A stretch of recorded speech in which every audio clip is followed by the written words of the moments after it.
माझे नाव प्रिशा लागे. माझा स्पर्धक क्रमांक आहे 56.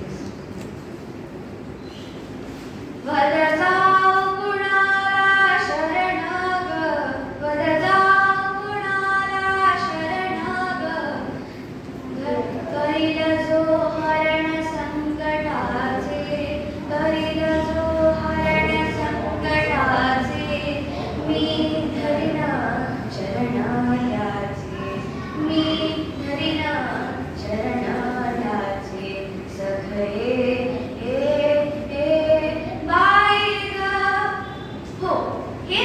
अगदी योग्य आहे आजच्या विषयाला.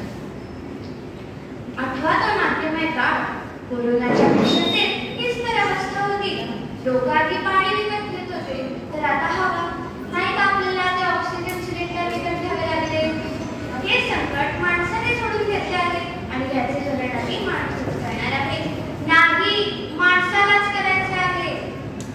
झाडाविना ढग केले, ढगाविना पाणी केले, पाण्याविना शेती केली, शेतीविना समृद्धी गेली, समृद्धीविना सगळे हवालदिल झाले.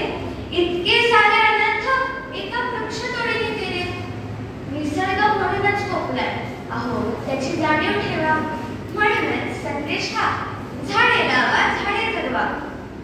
सेल्फी पुरते झाडे लावतो, पुढे त्याचे काय होते? पत्ता नसतो. म्हणूनच तेव्हा ती लावा, पण पुढे ती जगवा. वृक्षवल्लिया सोय रे वनचरे, वृक्षवल्लिया सोय रे वनचरे. झाडे, निसर्ग ही माणसाने मिळालेली देणगीच आहे. अन्न, वस्त्र, निवारा, ऑक्सिजन देणारी ही झाडे प्राण्यांना व माणसांना ठेवा देत असतात. अन्नसाखळी समतोल राखण्यात झाडांचे विशेष योगदान असते. पैशाचे झाड नसते, पण झाड पैसे वाचवते. आता तुम्हीच सांगा, इंधनासाठी झाडे लागतात, फर्निचरसाठी झाडे लागतात, जहाजासाठी झाडेच लागतात, एवढ्या सगळ्या गोष्टींसाठी झाडेच लागतात. पण प्रश्न असा पडतो, ती लावणार कोण? पळती झाडे वाहूया, मामाच्या गावाला जाऊया, जाऊया. नाही, आजच्या काळात कॉंक्रीटची जंगले वाहूया, मामाच्या गावाला जाऊया, जाऊया, मामाच्या गावाला जाऊया.